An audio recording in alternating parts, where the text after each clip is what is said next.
Bismillahirrahmanirrahim. Wa huma, dan mereka berdua, yakni raqibun wa atidun. Karena ini menjelaskan syair di atas. Huma raqibun wa atidun ulima likulli wahidin kama qad ulima. Wa huma, dan mereka la yataghayyarani, la yataghayyarani, mereka tidak pernah berubah, yakni raqib dan atid itu tidak pernah berubah, madamal abdu hayyan, selama seorang hamba itu masih hidup. Fa idza mata, maka apabila mati si hamba apabila orang itu mati, yakumani, berdiri kedua malaikat itu, ala qabrihi, di atas kuburannya, yusabbihani, mereka bertasbih kedua-duanya, wa yuhallilani, dan bertahlil kedua-duanya, wa yukabbirani, dan bertakbir kedua-duanya, wa yaktubani, dan mereka berdua mencatat sawabahu, pahalanya, lahu, untuknya, ila yaumil qiyamati, sampai hari kiamat. In kana mu'minan, apabila orang itu orang mukmin. Wa yal'ananihi, dan kedua malaikat itu melaknat kepadanya, kepada si mayit, ila yaumil qiyamati, sampai hari kiamat. In kana kafiron, apabila ada itu mayit kafiron, mati kafir, au munafiqon, atau munafik. Waqila, dan dikatakan likulli yaumin wa lailatin malakani, likulli yaumin, tiap siang, wa lailatin, dan malam, malakani, ada dua malaikat yang bergantian. Falil yaumi malakani, walil lailati malakani, maka pada siang hari si hamba dijaga oleh dua malaikat, walil lailati, dan pada malam hari dijaga pula oleh dua malaikat yang lain. Fatakunul malaikatu arba'atan, maka malaikat itu jumlahnya ada 4. 2 malaikat siang, 2 malaikat malam. Yata'aqabuna, mereka bergantian, inda sholatil asri, yaitu sip gantinya di saat sholat asar, wa sholatis subhi, dan di saat sholat subuh. Wa yu'arrikhani, dan mereka menandai, ma, apa-apa, yaktubani, yang mereka catat, min a'malil ibadi, dari amal-amal hamba, bil ayyami, dengan catatan hari-harinya, wal juma'i, dan hari Jumatnya atau seminggunya, ya. Wal juma'i, dan seminggunya, wal a'wami, dan setahunnya, wal amakini, dan tempat di mana orang itu beramal. Famalakul hasanati min nahiyatil yamini, wa malakus sayyiati min nahiyatil yasari. Famalakul hasanati, maka malaikat mencatat amal kebaikan, min nahiyatil yamini, berada di arah sebelah kanan, ya. Wa malakus sayyiati, dan malaikat pencatat amal keburukan, min nahiyatil yasari, dari arah sebelah kiri. Fakatibul hasanati, maka malaikat mencatat, malaikat yang mencatat kebaikan, aminun, adalah yang dapat dipercaya. Au amirun, atau dia yang memimpin, pemimpinnya. Ala katibis sayyiati, atas malaikat yang mencatat keburukan. Jadi malaikat siapa? Raqib menguasai malaikat atid. Fa idza fa'ala al-'abdu, maka apabila berbuat seorang hamba hasanatan, akan kebaikan, badara, maka mensegerakan malakul yamini, malaikat yang kanan, ila kitabatiha, untuk mencatatnya. Wa idza fa'ala sayyi'atan, dan apabila si hamba melakukan keburukan, qala, berkata malikul yasari, malaikat kiri, li malakil yamini, kepada malaikat yamin, malaikat kanan, uktub, catatlah. Fayaqulu, lalu berkata malaikat yasar lahu, fayaqulu, maka berkata malaikat yamin, malaikat kanan, lahu, kepada malaikat yasar, malaikat kiri, isbir, sabar, sabarlah, wala taktub, jangan kamu mencatat dulu, wala taktub, janganlah kamu mencatat, la'allahu, boleh jadi orang itu yastaghfiru, beristighfar, au yatubu, atau mohon taubat. Fa in taba, maka apabila bertaubat itu orang yang berbuat fa'ala sayyi'atan, berbuat keburukan, katabat hasanatan, maka dicatatlah nilainya kebaikan. Wa illam yatub, dan apabila dia tidak bertaubat, ba'da mudiyyi sitti sa'atin, ba'da mudiyyi sitti sa'atin, ba'da, sesudah, mudiyyi, lewat, sitti sa'atin, 6 jam. Qala, berkata malaikat yamin lahu, kepada malaikat yasar, uktub, catatlah keburukannya. Arahanallahu minhu, arahana, semoga, ya, memberikan istirahat kepada kita, Allahu, Allah, minhu, daripadanya, dari orang itu, ya. Wa hadza du'aun alaihi bil mauti, dan ini adalah doa, ya, yang diungkapkan oleh malaikat alaihi, kepada fi'lus sayyi'at, orang yang berbuat keburukan, bil mauti, ya, tentang kematian. Kalimat arahanallahu minhu itu maknanya, ya, doa malaikat untuk kematian sang hamba yang bolak-balik catatannya kebanyakan catatan keburukan. Liyatahawwala, supaya mereka berdua, malaikat yamin dan malaikat yasar, berpaling an musyahadati hadhil maksiyati, dari menyaksikan perbuatan maksiat ini. Li'annahuma, karena bahwasanya keduanya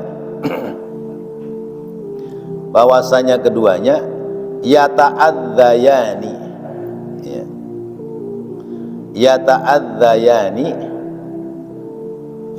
mereka berdua merasa tersakiti.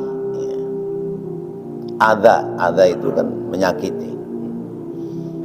Minhu, dari sebab kelakuan si orang yang melakukan keburukan. Bidzalika, akan hal itu. Baik bapak-bapak, hadirin dan saudara-saudara, ini tentang malaikat belum selesai nih.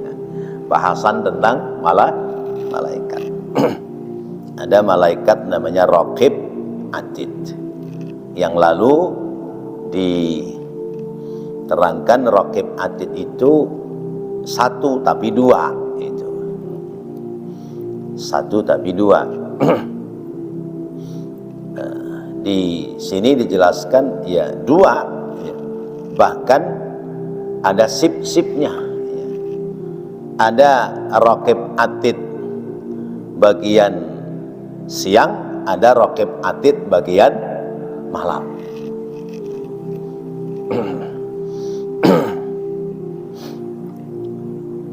Ini kaitannya dengan antuk mina bimalaikatihi. Hendaknya kamu beriman kepada malaikat-malaikat Allah. Ada dua malaikat siang, ada dua malaikat malam. Dua malaikat ini tugasnya mencatat perbuatan kita. Bergantian sipnya, yaitu kalau malaikat malam sipnya mulai ba'da asar, ya, sampai subuh. Malaikat siang sipnya ba'da subuh sampai asar.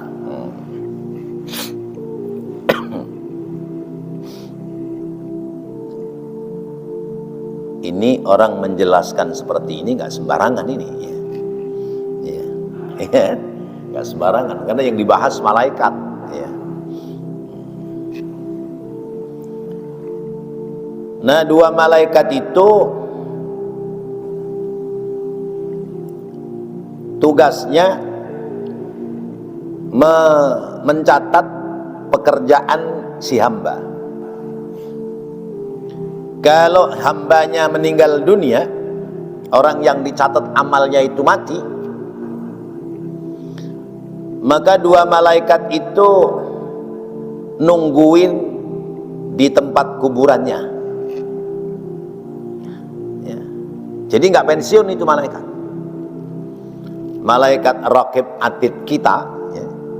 Raqib Atid saya itu lain dari Raqib Atid Haji Predi, Ustaz Predi, lain lagi, ya. Sebab kalau malaikatnya sama nanti bingung, ya. Ya. Nyatat saya belum selesai, mau nyatat beliau, gitu.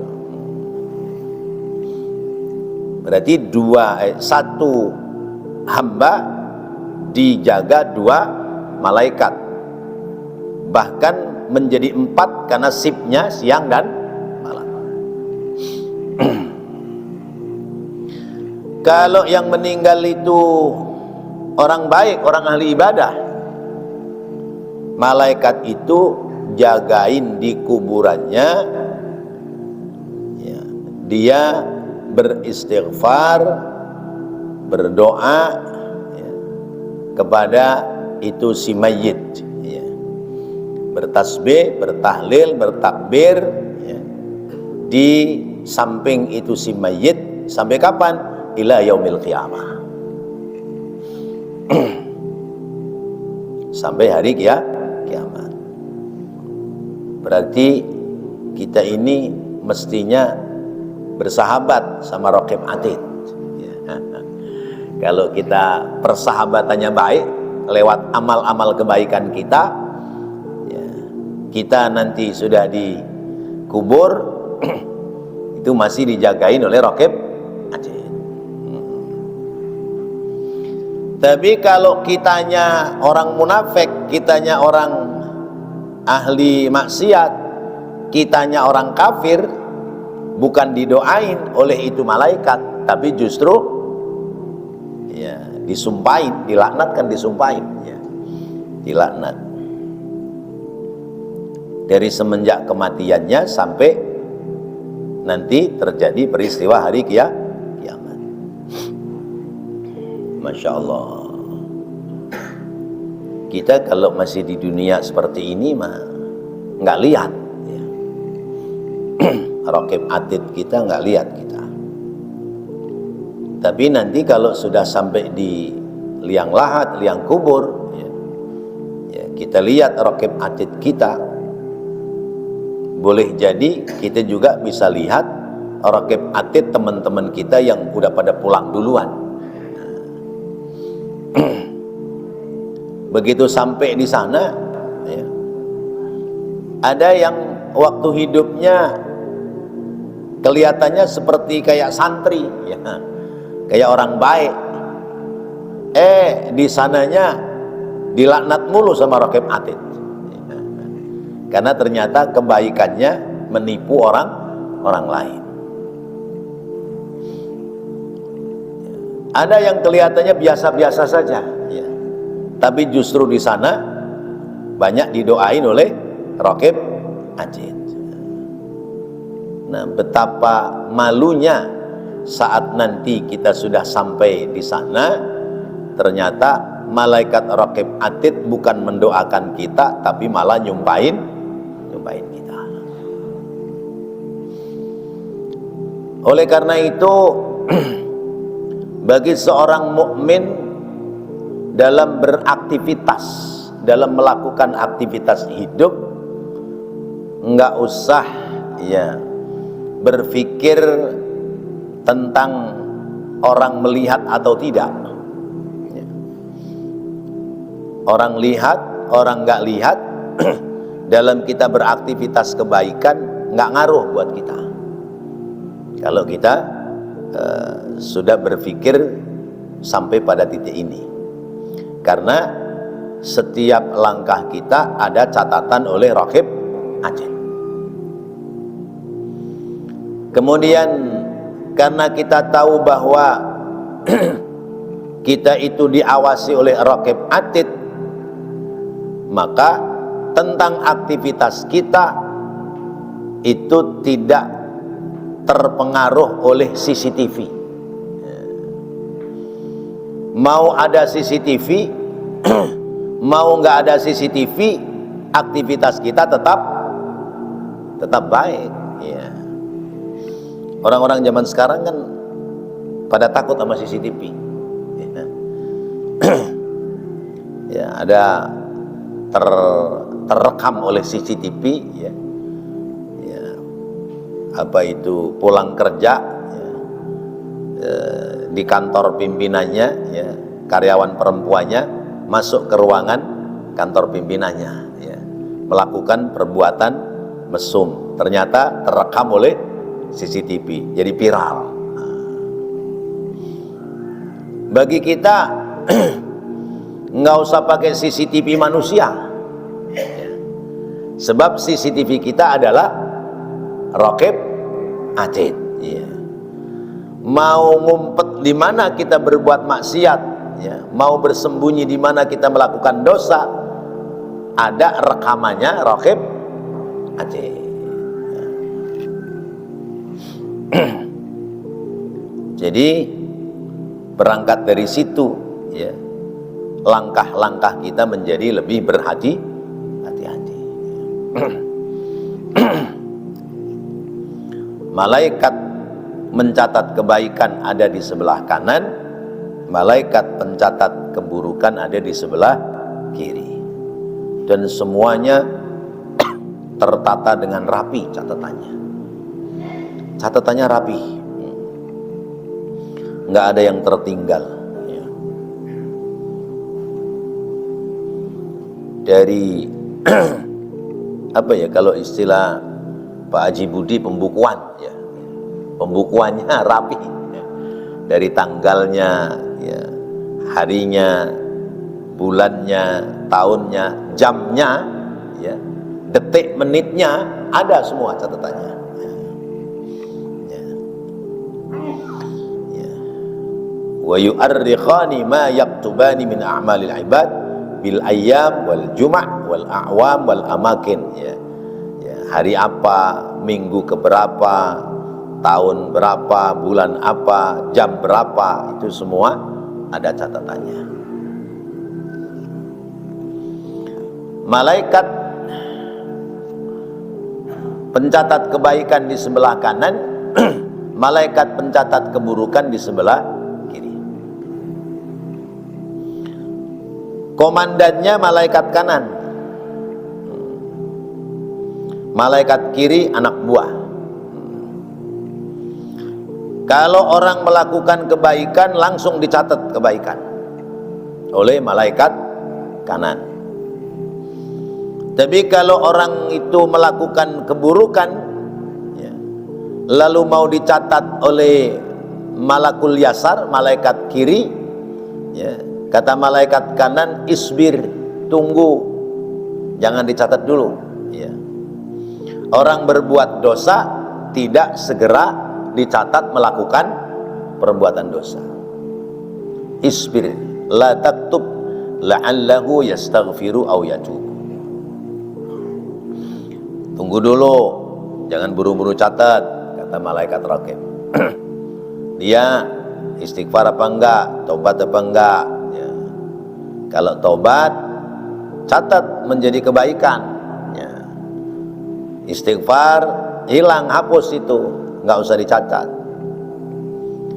Nah, kalau dia belum juga bertaubat, ya, intadzir ba'da sit sa'ah, ya, tunggu sampai masuk waktu 6 jam. Di sini disebutkan wa illam yatub ba'da mudhiyyis sitti sa'ah uktub, ya. Kalau sudah lewat 6 jam dia tidak bertaubat, dia tidak mohon ampun, barulah dicatat, ya. Logikanya, ya, kalau kita orang ahli ibadah, ya, belum 6 jam kita sudah ibadah. Subuh, ya, kita sholat, lalu ba'da subuh aktivitas kita ada perbuatan maksiat, masuk waktu zuhur, sholat zuhur, ada gak 6 jam dari subuh ke zuhur? Hah? Ya, tadi subuh jam berapa? Jam 5 kurang 20 katakan, ya, 5 kurang 20, zuhur 12 kurang 5 katakan, ya. Ada 6 jam lebih. Nah, ini yang agak panjang ini. Tapi kalau dari subuh ke zuhur ada duha, ya, berarti kehapus oleh sebab kebaikan sholat duha. Maka jangan ditinggal tuh sholat duha, ya. Rasulullah kan pesen sama sahabat Abu Hurairah 3 yang jangan ditinggal. 1 sholat duha, 2 sholat witir, 3 puasa 3 hari tiap bulan. Itu Rasulullah pesannya begitu. Nah, ternyata duha salah satu cara, ya, penangkal antara subuh dengan zuhur, biar nggak kelamaan ada duha. Lewat sholat duha hapus, ya. Pada sholat duha nggak bapak-bapak ini? Ya. Sholat duha nggak? Insya Allah. Kalau insya Allah saya masih sanksi. Insya Allah itu jika Allah menghendaki. Ya. Duha jangan ditinggal. Kan waktunya lama duha, ya. Ya. Sampai menjelang zuhur. Witir dikerjakan nggak? Ba'da Isya. Saya witirnya kalau mau tidur. Jadi kalau sudah mau ke tempat tidur, ambil wudhu, ya, sekalian wudhu buat tidur, witir 3 rakaat, ya, selesai langsung ke tempat tidur. Jadi tidurnya punya wudhu, ya, wudunya nggak sia-sia, dimanfaatkan buat sholat witir. Karena nanti mengejar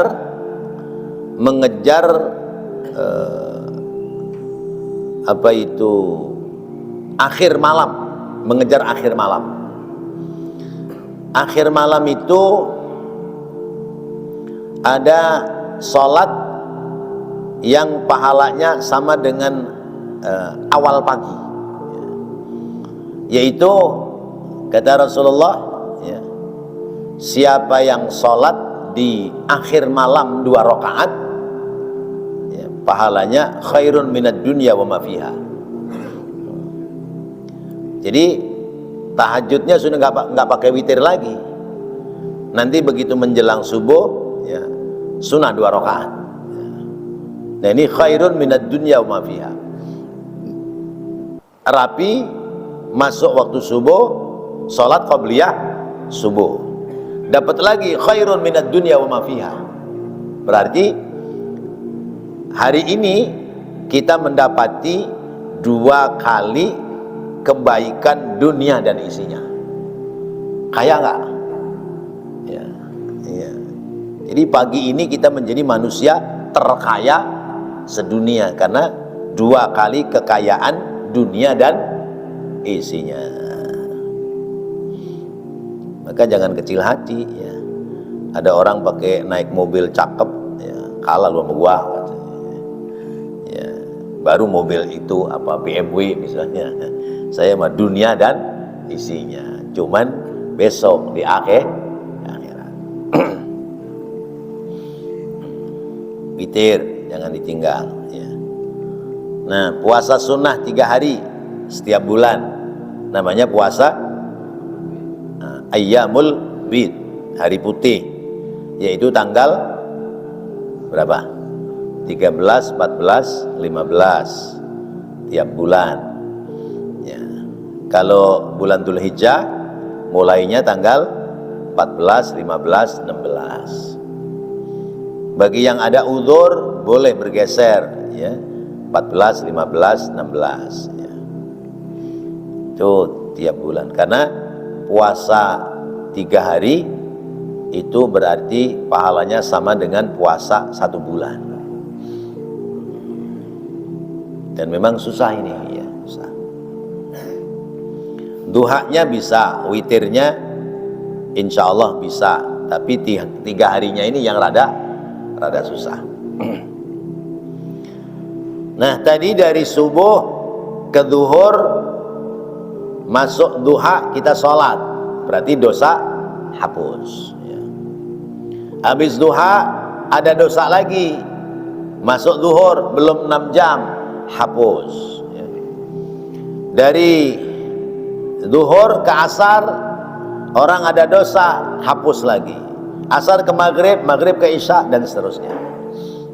Nah, jadi kalau memang seperti itu pada kenyataannya, berarti catatan Raqib Atid itu logikanya lebih tebel punya Raqib apa Atid? Nah, logikanya lebih tebal catatan malaikat Raqib, karena malaikat Atid giliran mau nyatet keburukan sudah keburu orang berbuat baik. Itulah cara Allah, ya. Cara Allah menghendaki agar kita ini, ya, selamat besok di negeri akhirat.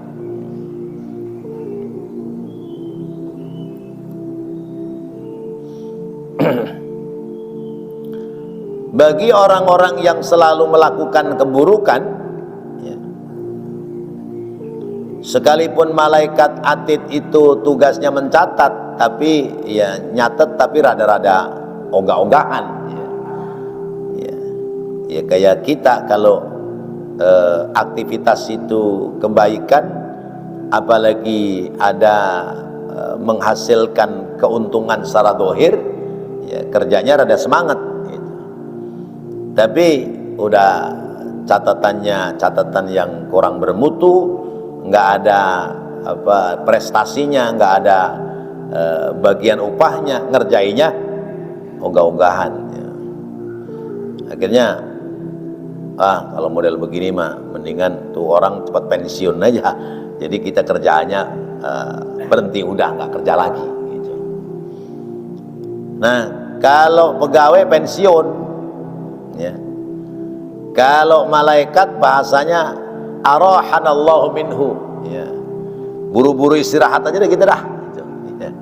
Buru-buru istirahat, nggak lagi, ya, nggak lagi punya pekerjaan terkait dengan si abdun ini, si fulan ini, karena kebanyakan berbuat dosa.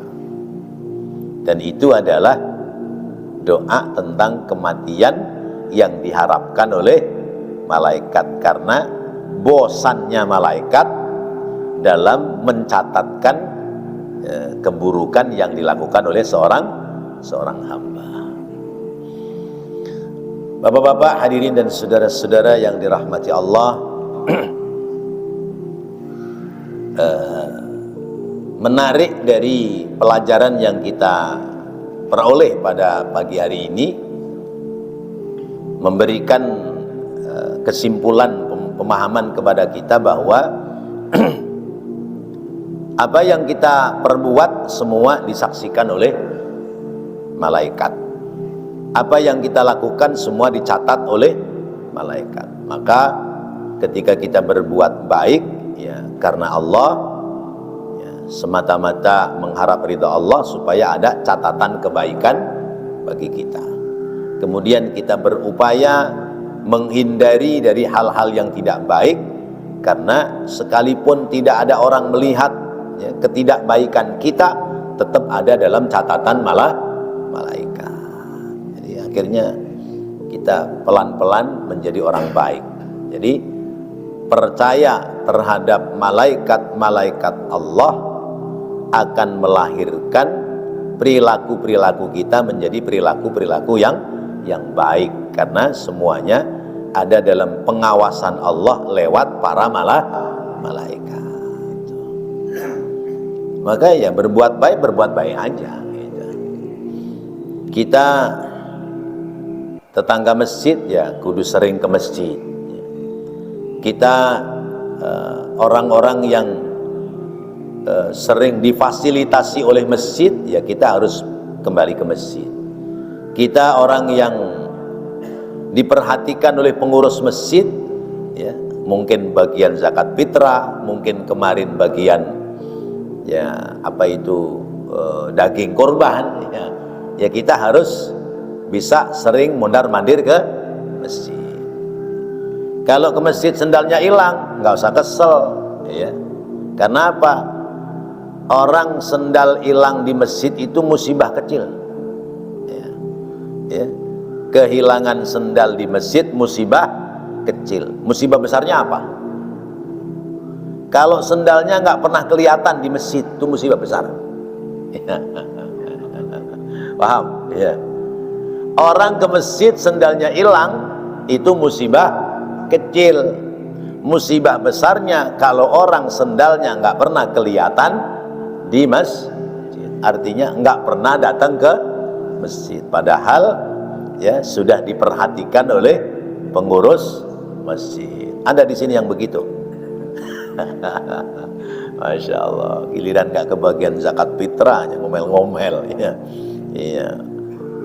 Bagian daging korban, yang lain kebagiannya 2 bungkus, dia sebungkus sudah mencak-mencaknya. Ke masjid nggak pernah mau, Masya Allah. Nah, sampai di sini mungkin ada yang mau menambahkan, dipersilahkan. Ya. Kalau misalnya ya ada buku saya baca buku tentang hadis orang yang nggak percaya pada Allah, tapi masih kecilnya dia sebenarnya ngaji. Setelah dewasa, setelah pergaulan dia menjadi lupa sama Allah.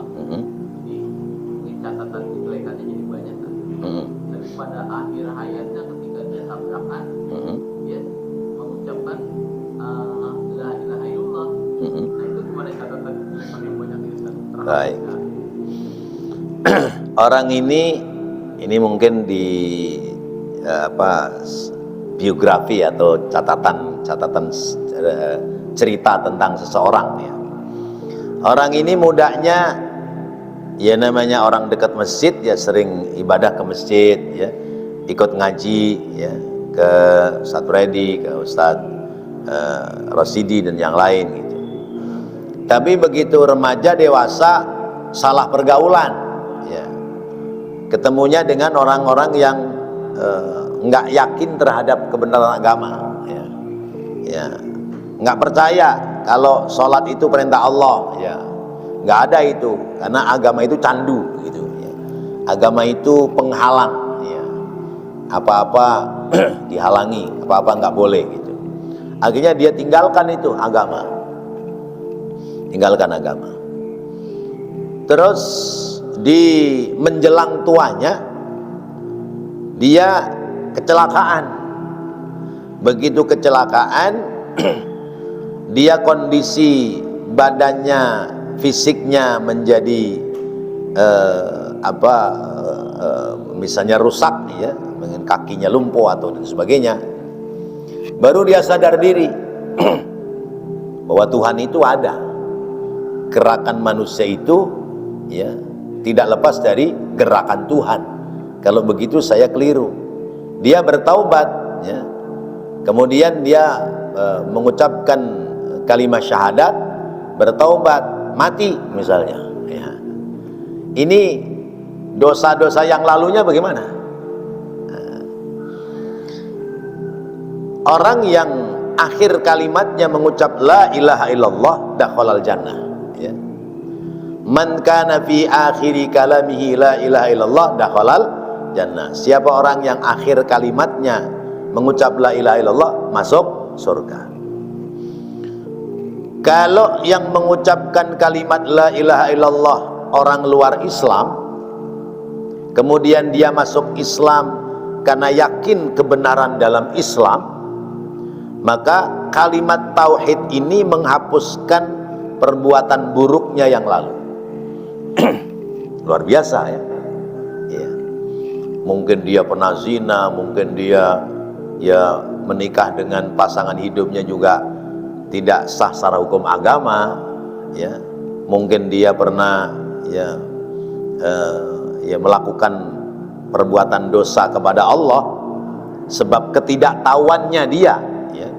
Ketidaktahuannya dia masih menjadi sebelum muslim, kemudian dia tahu bahwa kebenaran itu ada dalam Islam, mengucap kalimat syahadat, maka hapus nih ketidaktahuannya, itu dihapus oleh Allah, mendapati ampunan Allah, surga.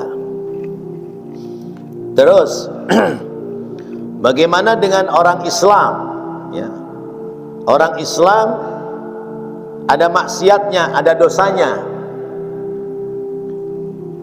dia mengucapkan kalimat la ilaha illallah, surga apa tidak? Surga ya. Karena apa? Tetap ini kalimat tidak berubah. Siapa orang yang akhir kalimatnya mengucap la ilaha illallah masuk surga. Sebab kalimat ini Nabi Musa pernah nanya kepada Allah, ya Allah, kalimat apa yang timbangannya berat di sisimu? Kalimat la ilaha illallah. Kata Nabi Musa, ini kalimat biasa ya, nabi-nabi sebelum saya juga mengucap kalimat ini. Kata Allah, seandainya kalimat la ilaha illallah ditaruh di satu timbangan, lalu dunia dan isinya ditaruh di timbangan yang lain, maka tetap lebih berat kalimat la ilaha illallah. Berarti kalimat ini menjadikan sebab orang masuk surga, karena ridhonya Allah menjadi hapus dosa-dosanya. Adapun terkait dosa antar sesama manusia belum selesai ya. Belum selesai, nanti menunggu pengadilan akhirat. Kalau yang disalahi maafin selesai, tapi kalau enggak masih ada masalah. Nah sekarang bagaimana dengan kecilnya Islam, lalu dia ateis, nggak percaya terhadap Islam ya. Kemudian di akhir perjalanannya dia sadar diri, lalu kemudian dia masuk Islam, mengucap kalimat syahadat. Maka kekuatan kalimat la ilaha illallah inilah menghapuskan dari apa yang telah dia perbuat, sebab ridhonya Allah. Itu ya. Tapi kalau kalimat la ilaha illallahnya itu ya, sekedar candaan, ya nggak ngaruh, tidak akan berpengaruh menjadi nilai-nilai kebaikan. Ya misalnya ya orang luar Islam kan pada apal juga mengucap kalimat la ilaha illallah, tapi tidak ada pengaruh nilai kebaikan. Demikian Pak. Baik. Ada yang mau menambahkan lagi? Ya, baik, kalau tidak ada kita cukupkan. Wallahu a'lam bissawab. Mudah-mudahan apa yang kita bahas pelajaran pagi hari ini menjadi tambahan nilai ilmu yang bermanfaat. Amin ya Allah ya Rabbal alamin. Rabbana taqabbal minna innaka antas samiul alim wa tub alaina innaka antat tawwabur rahim. Rabbighfir warham wa anta khairur rahimin. Wa sallallahu ala sayyidina Muhammadin wa ala alihi wa sahbihi wa sallam. Walhamdulillahi rabbil alamin. Wassalamu alaikum warahmatullahi wabarakatuh.